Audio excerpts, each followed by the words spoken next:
দেখুন, যদি সর্বদা আপনার মনের মধ্যে নিরাশা থাকে, হতাশা থাকে, সবসময় আপনি ছোট, ছোট বিষয় নিয়ে টেনশন করছেন, এমন ক্ষেত্রে আপনারা ধীরে, ধীরে ডিপ্রেশনের শিকার হচ্ছেন।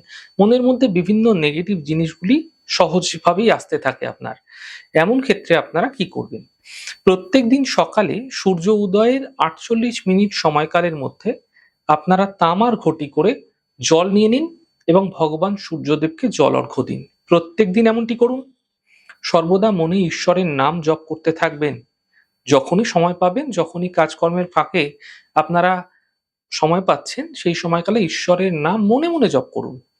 যে নাম ভালো লাগে সেই নামই আপনারা জপ করতে থাকুন এবং পরামর্শ নিয়ে একটি পোকরাজ অথবা পান্না যেটি আপনার প্রয়োজন সেটি জ্যোতিষী বলে দেবেন। সেই রত্ন আপনার যেটি দরকার রয়েছে সেটি অবশ্যই ধারণ করুন।